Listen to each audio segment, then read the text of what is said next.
काय बघायचं आहे? बरोबर. फोर्स काय केलं पाहिजे? फोर्सला आपण काय केलं पाहिजे? बरोबर. आपण काय करायला पाहिजे? फोर्सला बरोबर. त्यानंतर त्याचा याचा युनिट काय आहे सांगा बघू. काय आहे?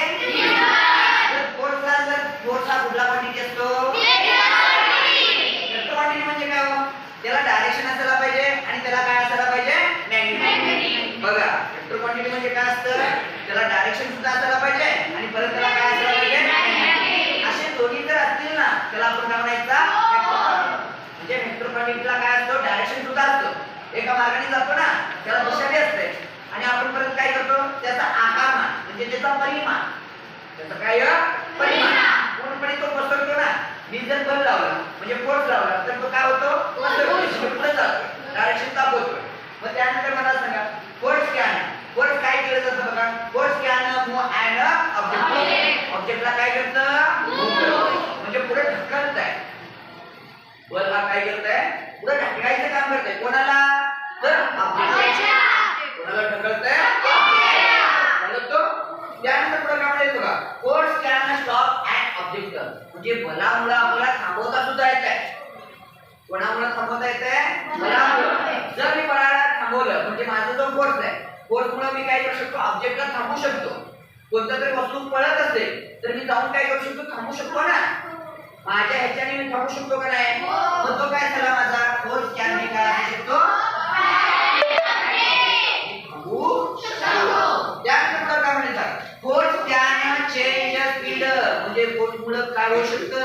ते बदलू शकताय. वेगामध्ये काय होऊ शकतंय? बदल होऊ शकतंय. लक्षात येते का? फोर्स काय करू शकतो सांगा बघू. मूव करू शकतो. फोर्स काय करू शकतो? थांबवू शकतो. परत फोर्समुळे काय होतंय? चेंज होतंय. काय चेंज होतंय? काय चेंज होतंय? आता आपल्याला काय बघायचंय? परत त्याच्यामुळे काय होतंय? Change in direction. चेंज काय होऊ शकतं? त्याच्या दिशा सुद्धा बदलतो. कोणामुळे बदलतंय? फोर्समुळे. मी फोर्स असं लावलं तर टर्न होऊ शकते का नाही? म्हणजे माझ्यामुळे काय होऊ शकतं? मी फोर्स लावल्यानंतर तो दिशा सुद्धा बदलू शकतो. त्यानंतर पुढं चेंज इन शेप म्हणजे त्याचा आकार सुद्धा बदलतोय. कोणाचा? कोणत्या तरी ऑब्जेक्टचा. जर ऑब्जेक्ट असेल त्याचा आकार सुद्धा बदलू शकतो. काय काय बदलू शकतो माहिती आहे? फोर्समुळे काय होऊ शकतो?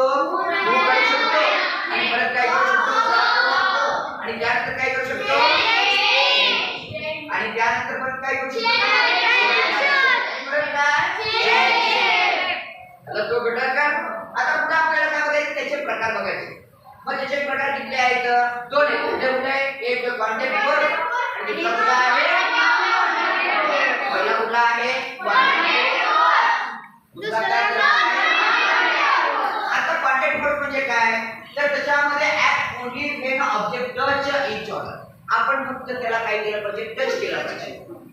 म्हणजे जेव्हा आपण टच करतो ना, जर आपण जर टच करत असेल तर तेव्हा आपण काय म्हणायचं? त्याला कॉन्टॅक्ट फोर्स. बघा, आपल्या मसल्सनी मी जर टच करत असेल तर त्याला आपण काय म्हणायचं? एक्झाम्पल मध्ये कोण येत आहे? मस्क्युलर फोर्स आणि कुठला येतो? म्हणजे फ्लॅक्शन. फ्लॅक्शन म्हणजे काय? घसरून. लक्षात आलं का? असे एकमेकांच्या अपोजिट असतात फ्लॅक्शन. लक्षात आलं? काय काय कुठले कुठले असतात? एक्झाम्पल सांगा बघू. कॉन्टॅक्ट फोर्स मध्ये एक कुठला आहे? त्याला तो घटक का? आता त्यानंतर पुढचा आपल्याला कुठला बघायचा? कॉन्टॅक्ट फोर्स म्हणजे काय? Act without touching. म्हणजे मी टच करत नाही. जे गोष्ट आपण न टच करता जे घडतंय ना त्याला आपण काय म्हणायचं? ज्या गोष्टीला आपल्याला हात लावायची गरज पडत नाही अशाला आपण काय म्हणायचं? एक्झाम्पल मध्ये कोण येतात सांगा?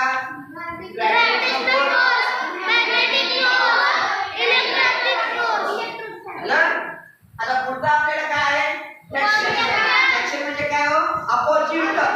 कसं असायला पाहिजे? हा इकडे ऑब्जेक्ट द्यायला पाहिजे, इकडे कमी जायला पाहिजे. एकमेकांना काय होतं? घर्षण होतं. काय होतं एकमेकांना?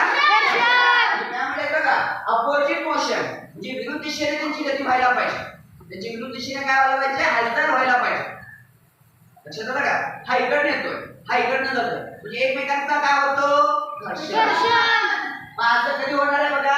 हे काय आहे? वाकी आणि परत काय आहे? म्हणजे आपण बघा चालत असताना काय होतो, आपण पुढे पाय ठेवत असतो.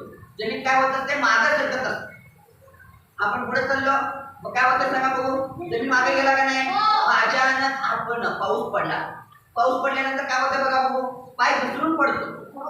मग त्यावेळेस काय होतंय, पायात आपली चप्पल असतात, पटकन घसरत आहे. मग कोण झाला, इकडचा मोशन इकडचा मोशन, म्हणजे दोन्ही अपोजिट मोशन आले. मग तेव्हा तिथं काय तयार झालं सांगा बघू, मग त्यानंतर बघा लेफ्ट फ्रिक्शन, फर्स्ट काय असणार आहे, ओके समजलं गोष्ट.